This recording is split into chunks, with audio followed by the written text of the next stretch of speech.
Welcome to the Canadian Beer Journal. My name is Kevin.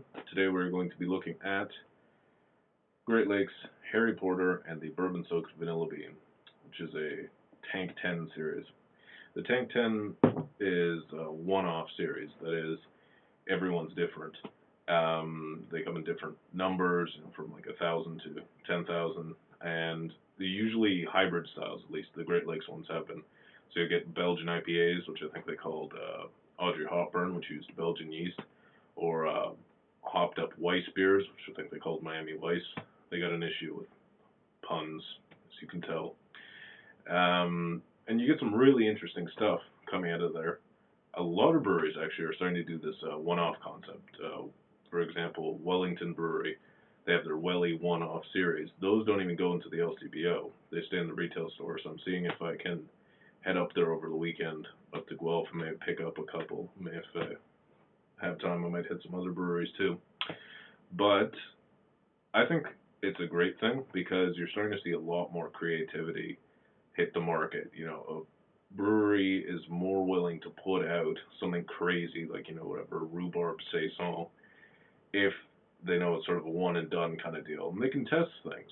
Sometimes these beers do actually become regular offerings. Think of Great Lakes Devil's Pale Ale was initially like a Halloween special. Now it's a regular beer you can buy at any time. So they do have a practical application in that sense for me. That said, some people I know have taken issue with it. They say specifically with some of these beers, they're so off the wall. They in no way represent what the brewery's actually doing and what their product line is really about. And that basically these brewers are using them just to kind of draw attention to themselves without really committing to doing either more aggressive beers or more unique beers, whatever the case may be. I don't know if I really buy that as an argument because, again, to me, if they're being more creative, they're putting out more unique beers, all the power to them, let them do it. And even if it is just the product of one guy at the brewery or one woman at the brewery who decides they're going to pursue this one really weird beer, the brewery's putting up the money for the ingredients, they're using their equipment, so their name's going to be on it. So I'm interested, of course, to hear what you guys think. If you do have an issue with the one-off series, say why in the comments, and hopefully we'll start a discussion on it. Alrighty, so Harry Porter is apparently a porter that Great Lakes does. They've released sort of a basic Harry Porter before, and this is an interesting variation in that it's a vanilla porter, like the Mill Street that we looked at last time, but they're using whole vanilla beans, and before they go into the beer, they're actually soaking the beans in bourbon. So this is not bourbon barrel aged, like a lot of beers are getting that treatment now. There's bourbon in it, but it doesn't come through a barrel.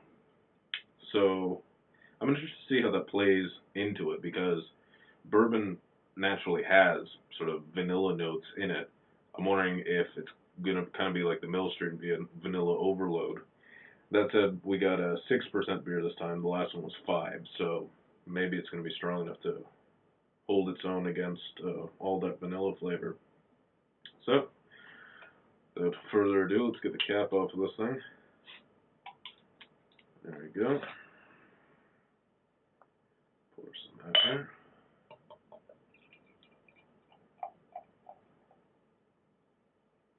Decided to do all three of these porter reviews in the same glass just to get sort of as close a comparison as possible. So, there you go. And the light, this one's actually opaque. I'm not getting any light through it, so definitely a much thicker beer. Darker head on it too, and you can tell that's a non-nitro charged head. So it's dissipating fairly quickly, and it's got much larger bubbles in it. Let's take a smell of it.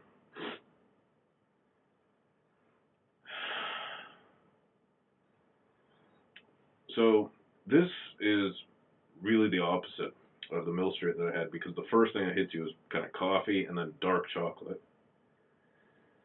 And then I'm getting a little bit of dark fruit, maybe like a plum. And then on the back end, you do get a bit of that vanilla, a bit sort of that, not quite vanilla extract, but a definite vanilla note. but it's mixed with a booziness. So, you can really actually smell that. I guess they're bourbon soaked vanilla beans. So I'm interested to see what it tastes like now. So, cheers.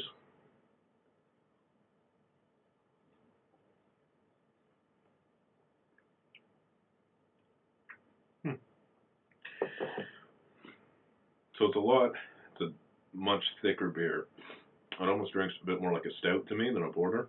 Um, and there's a fairly decent hop presence in there. I'm not sure they have the. No, they say it's only 18 IBUs. I mean, okay, compared to say a standard lager, that's definitely higher, but it's not a huge amount. But there's a definite bitterness in there, and a little bit of almost a citrusy hop note in there.